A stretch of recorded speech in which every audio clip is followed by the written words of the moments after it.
What's up, everybody? This is Everybody Settle Down. I am Charlie Marlow. That is the great Eric Messersmith. Eric, as I always say, how are you doing? But also, what do you think of Nikki Haley?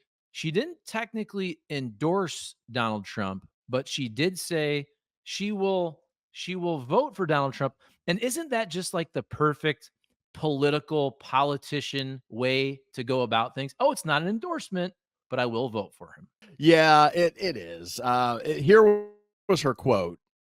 She had a this was the first time she had publicly commented since she dropped out, and she was asked a question of who she would vote for at a forum. She said, quote, "As a voter, I put my priorities on a president who's going to have the backs of our allies and hold our enemies to account, who would secure the border, no more excuses, a president who would support capitalism and freedom, a president who understands we need less debt, not more. Trump has not been perfect on these policies. I've made that clear many, many times, but Biden has been a catastrophe, so I will vote for Trump." I mean, look, it's not surprising. As you and I have talked about before, this is the party of Trump and Trumpism, and that's probably going to remain after Donald Trump leaves the scene.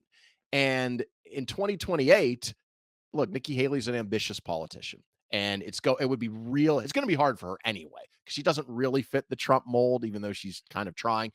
So it was hard for her anyway. It would be impossible for her, I think, if she didn't endorse Trump in some way, or even, God forbid, endorse, Biden. I mean, she'd be done in the Republican Party. So, in that way, it's kind of like a litmus test for the future. Like, if you want to be viable as a national Republican leader in the future, you almost have to bend the knee. I mean, you got and people are playing the speech she made where she said, "I will," back in when she was still in the race, saying, "I will not kiss the ring," and just all of the stuff she said about Donald Trump and how much of how destructive he could be, how chaotic he is, and so now to come out of and endorse him again, is it the smart thing to do politically? Yes. Is it surprising? No, but is it a little bit off-putting to, especially to a lot of her voters who were voting for her, sometimes because they really liked her, but sometimes because they just saw the same thing she saw about Donald Trump and realized how unfit he would be. I mean, remember, she was his secretary to the UN. Like, Mike Pence was his vice president. So many people, who were served in his administration, either those cases ran against him or have come out against him. If you thought he was great or even good or even competent, you probably wouldn't have ran against him. So we all know what this is. It's politics. Do I blame her? No. Is it a little disappointing? Yes, because I think she knows better. She knows better than most people, having served directly with him, how, kind of, as she put it during the primaries, chaotic he is and how unstable his policies can be in some of these areas she cares about. Yet she has made the calculation that this is what she needs to do. And I think she's probably right in that regard. Okay, and maybe also she's kind of looking at the tea leaves and saying it looks like Donald Trump is going to be the president again. And when you look at, so we talk a lot about the polls and also the betting odds. Our election betting odds site that we've cited many times, many sides, many times. Right now, Donald Trump has a 52.3% chance of winning.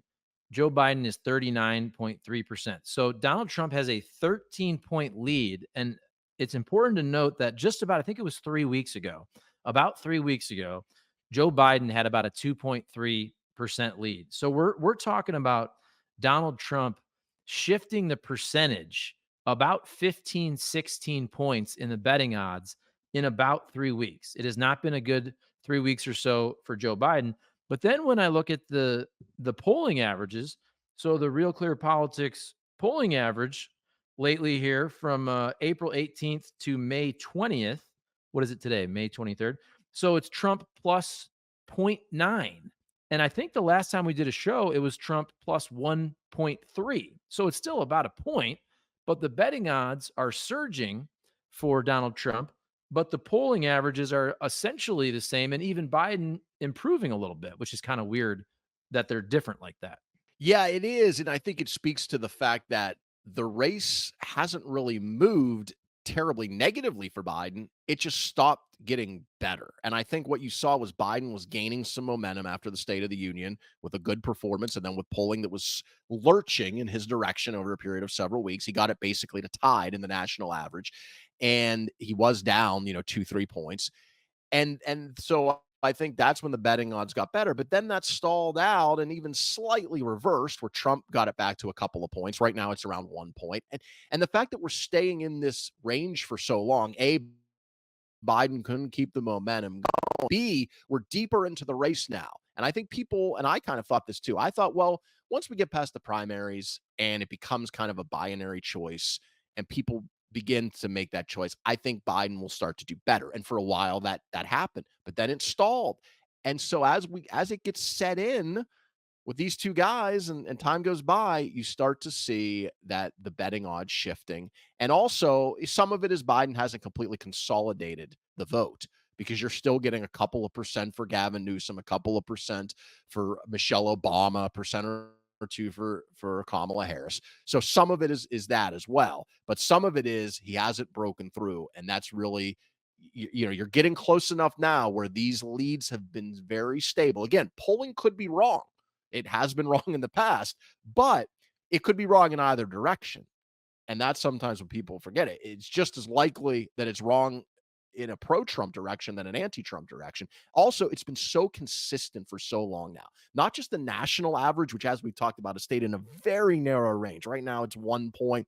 It's been anywhere from even to Trump plus 2 or 3 forever now. But also in the swing state polling, it's been pretty consistent too, where Trump has had, if you look at the average right now, Trump is ahead by between 4 and 5 points in Arizona, North Carolina, Nevada, and Georgia.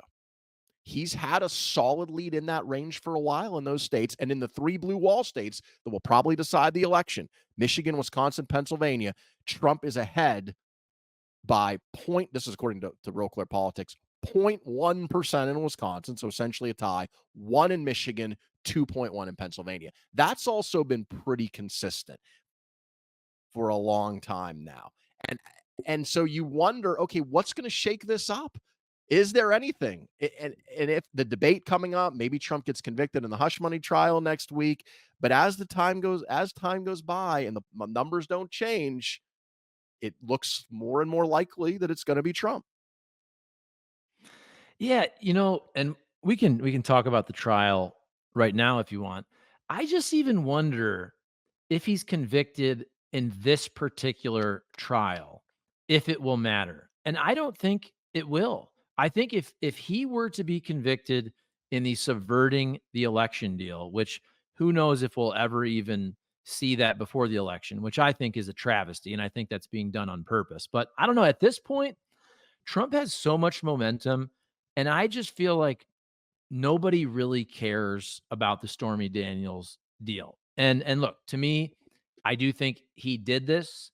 Clearly, if you actually follow the trial, it was so that he could protect his leader, his win in the election. It wasn't to protect Melania, right? It was so that this wouldn't get out there to ruin his election hopes. But still, I don't know. I don't think it matters. I still, at the end of the day, I think the 2020 election, January 6th one, I think that one matters. I don't think this one does. I just don't think people care. What do you think?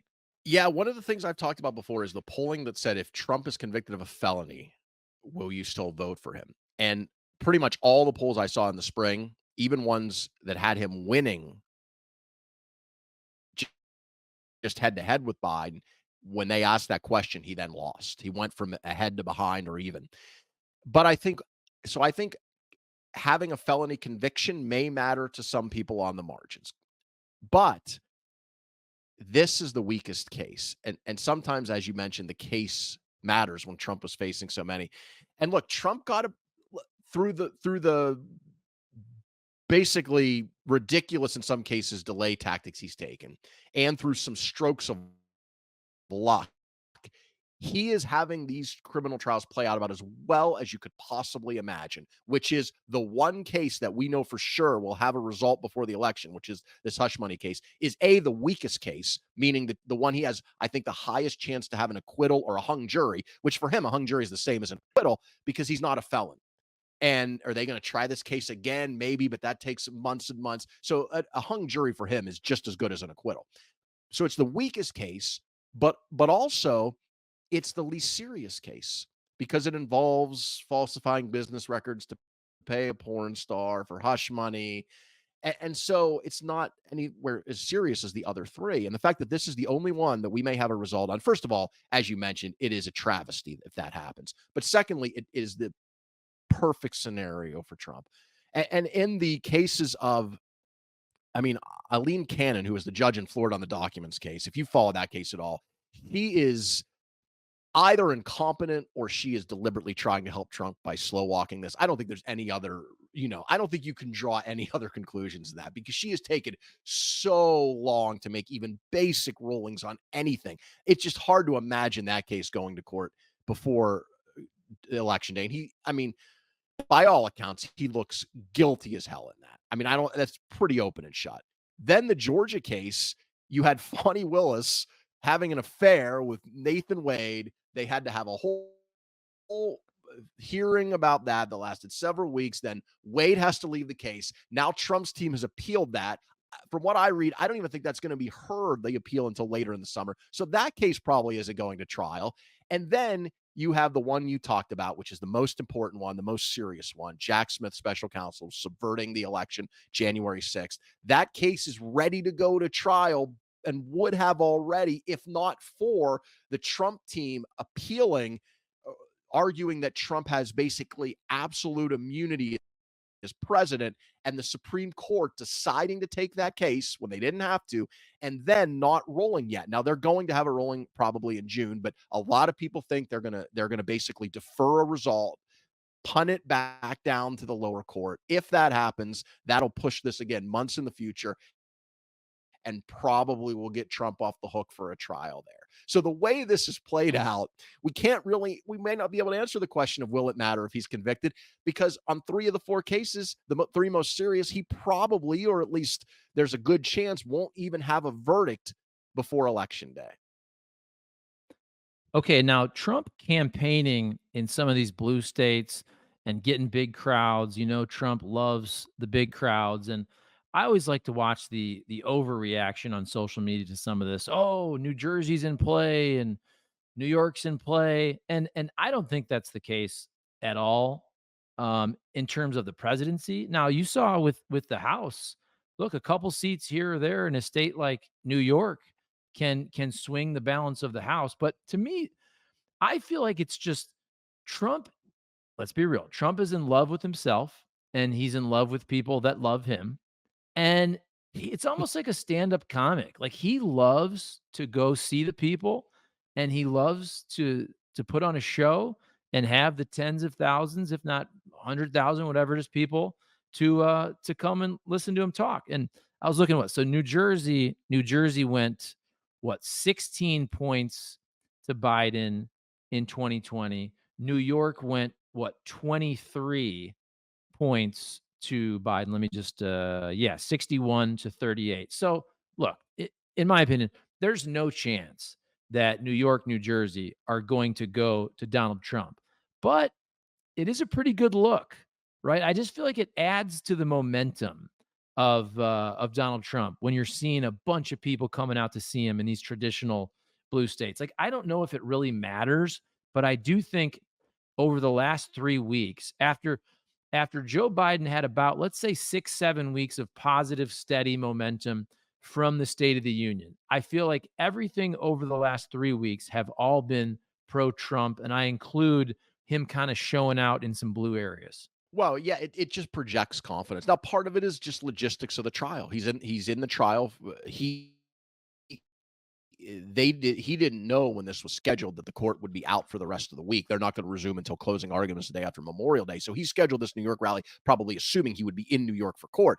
And the same thing with the New Jersey rally. But still, He campaigned in Minnesota as well recently, and he has said that he wants to put these states, Virginia, New Mexico, Minnesota, New York, in play. Is he likely to win any of them? No, although Minnesota's a possibility. But again, if it could divert Biden's energy and resources in their campaign to any of those states. If that happens, that's a win. But also, it gives you that sense of confidence that, hey, I'm in foreign territory where I didn't do well before. And look at these crowds I'm getting. Look at these people that come out. So I think it's really smart strategically to do it, especially at this point. If we were in October and he was spending campaign time, in New York and New Jersey, that would be like, Hillary Clinton 2016 levels of malpractice, where she wasn't in the right states at the right time. Like if it gets down to the end and it's close, you need to be in the states that are likely to decide it. But this far out, I think it's a good move, and it shows kind of the confidence of what he thinks. And look where Biden has been. Biden has been in Georgia. He was there over the weekend campaigning. He's been in Michigan recently, Pennsylvania recently. He's in New Hampshire, was in New Hampshire this week, a state that should be blue solidly, but he's going there to try to shore that up. So that just shows you he's the two states of mind of the campaign. Biden is in battleground states or even in blue states trying to shore them up. Trump is on Biden territory trying to at least get good crowds and good media. So for now, it speaks to the confidence that I think Trump has because of this, again, the small but solid lead that he has maintained for a really long time. And Biden needs something to shake this up. And again, I think you're right. Even if Trump is convicted, which I think there's a decent chance he will be convicted next week, even if he's convicted of a felony, because it's this case and because it's kind of a questionable case to begin with, I just don't think it will have much, if any, effect on the electorate. And so then you get into what's the next big thing, the debate, and the stakes are really, really high for Biden. I don't say make or break, but man, it could be the pivotal event of the campaign. It really could.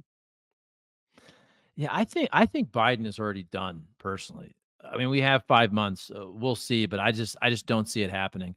When we talk about crowds and the narrative around crowds, this is I don't wanna say it's my biggest pet peeve with folks on the right, and I have a lot with folks on the left too, but this idea and I think this also it leads into the ability to claim an election is stolen because so many people are at the rallies for Trump and there's such enthusiasm. And whenever I hear that, and I hear a lot of smart people that I respect and some big time podcasters and media folks who say that. And I just think it just doesn't matter. I mean, does it matter that people are enthusiastic? Yes. Clearly, people on the left are not enthusiastic about Joe Biden. But look, people were very enthusiastic about Barack Obama, and that mattered, and he won.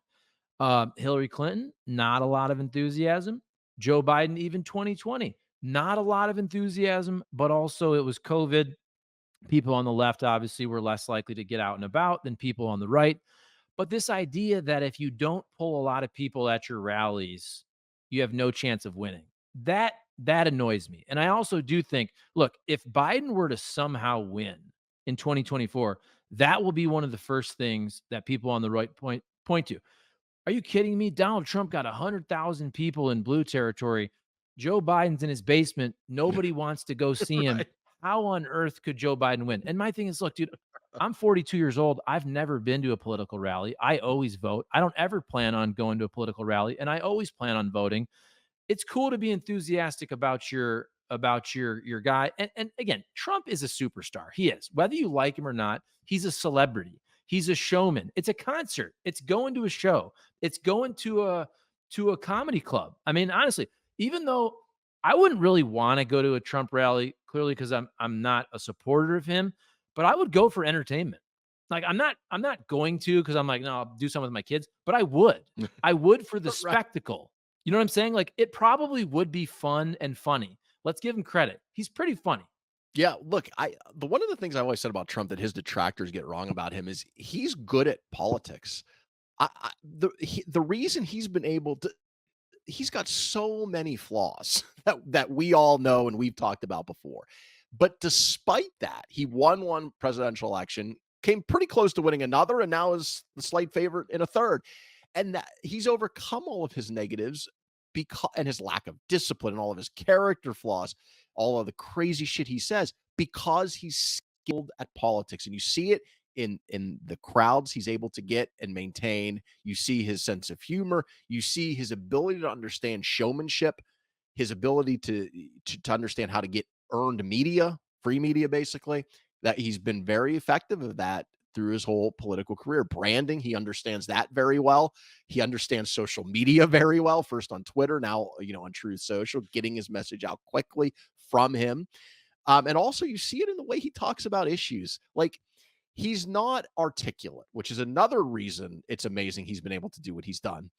But he understands, he just has a feel for what he needs to say about certain issues, like abortion. I mean, take what his weakest issue, polling consistently shows that everybody knows that there would be no Roe versus Wade being overturned without Donald Trump appointing 3 of the justices who voted to overturn it, right? He is, in many ways, the father of that. He owns that. Yet, what does he say now?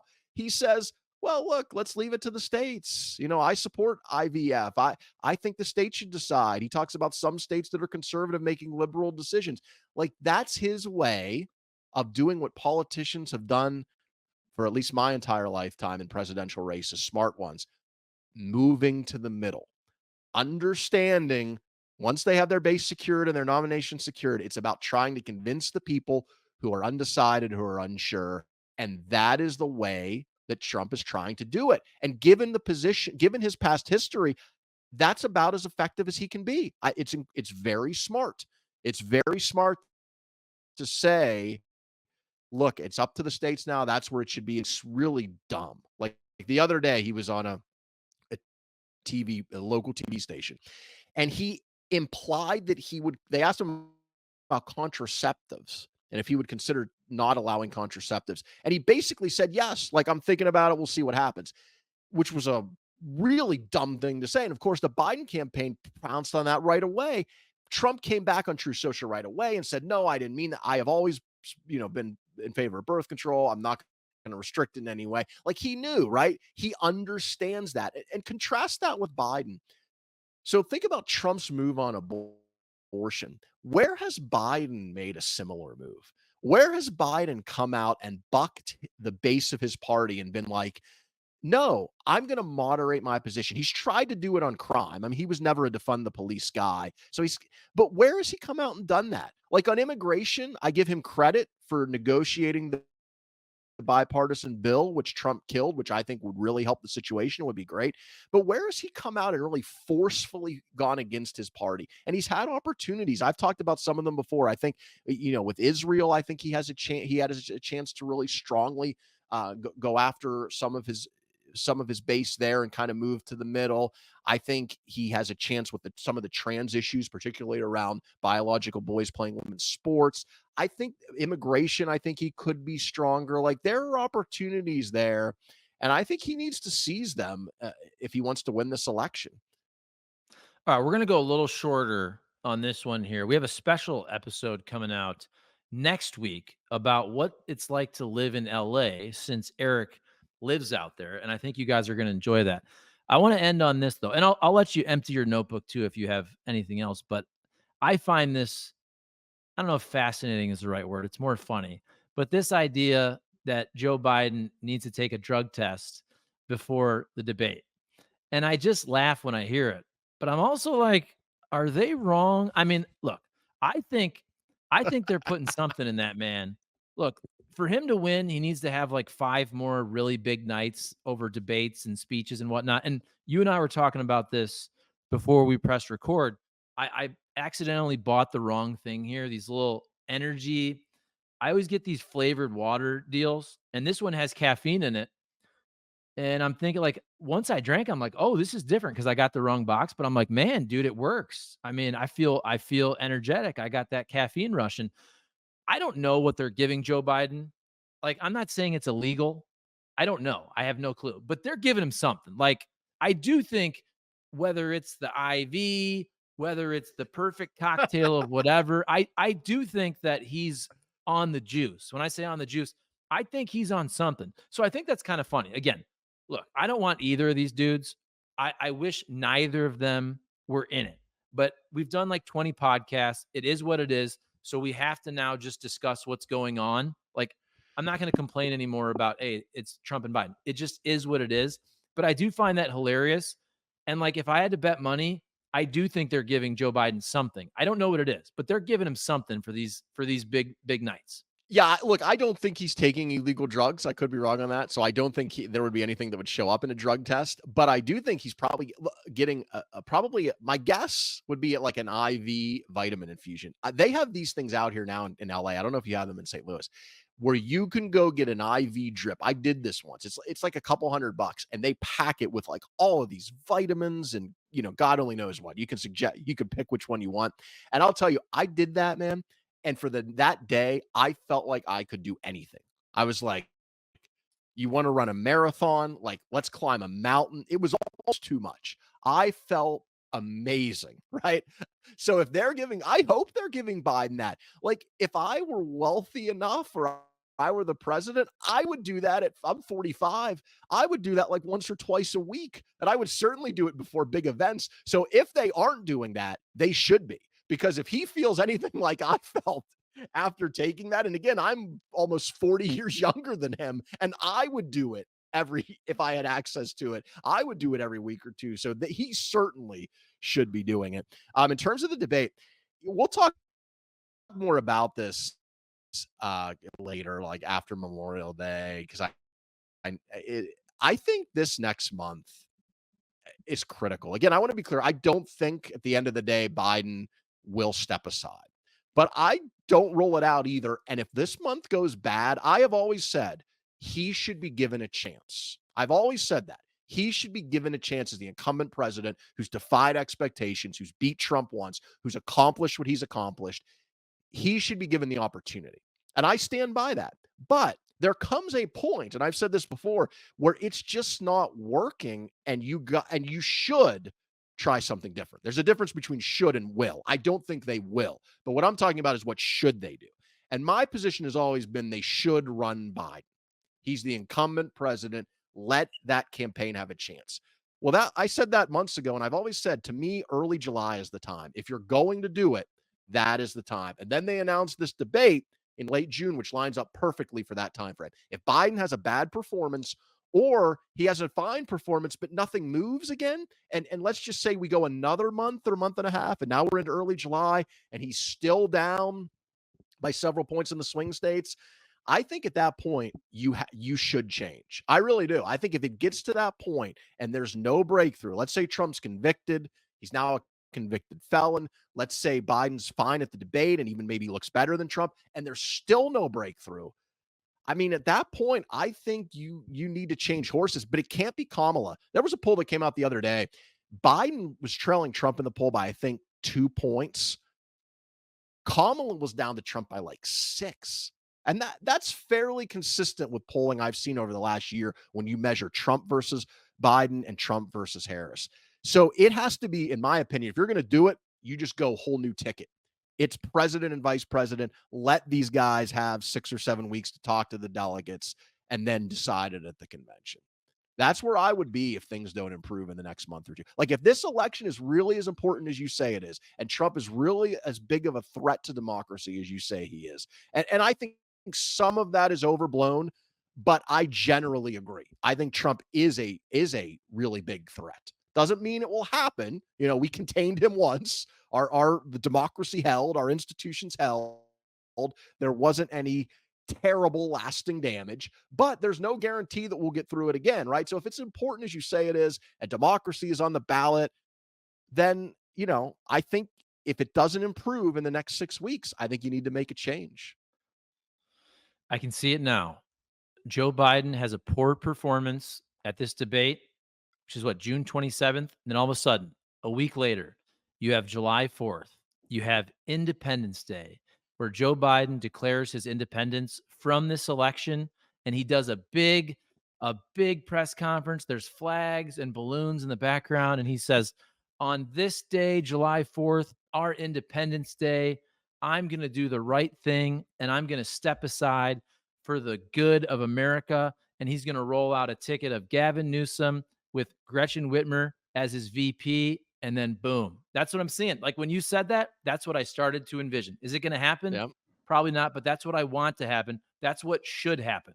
Well, it's what I've said before. I've always thought early July was the time because you don't want to, if you're going to do it, you don't want to do it 2 days before the convention or a week before the convention and throw everything into chaos. But you also don't want to do it too early where you have months and months and months go by. Because remember, there are no more primaries, but where you would have months and months and months go by where these candidates were like, maybe running ads against each other. They were insulting each other. They were spreading rumors against each other. You wouldn't want it to get too cutthroat. So I think 4, 5, 6 weeks, which is what it would be in early July, would be the perfect amount of time where ambitious people like Harris and Newsom and who knows who else, Gretchen Whitmer, hell, Hillary Clinton, Bernie, whatever, AOC, they could put out feelers and have discussions about, hey, would this work? And you could run some shadow campaigns, but it wouldn't give you enough time, most likely, to be like blanketing, the country with ads. Also, that may backfire because you're not trying to appeal at this point to the masses. You're trying to appeal to the couple thousand delegates who would decide in the convention. So I think it would be A, the perfect amount of time, but B, it doesn't hurt that it coincides with July 4th. And again, Biden could come out and say, look, I think I mean what I say. This election is the most important election we've had in my lifetime. Donald Trump is the threat I say he is. And I have made the calculation our best bet to defeat him is with somebody else. So I'm going to finish out this term and I'm going to trust the delegates at the convention to decide who they want to nominate as their ticket. Again, I'm not saying I think it will happen. I'd put it at 10%, maybe 15. But if things don't get better between now and let's say the 4th, I think it's what he should do. I agree. I agree, sir. I concur. Let's end on that. Everybody settle down. Thank you all for watching, commenting, liking, subscribing. Do all that, please. And put this video in your group text and share it on social media. Help us grow this thing. And like I said, we have a special episode next week about what it's like to live in LA. That should be fun. And then we'll see you in a bit. Eric, see you, man.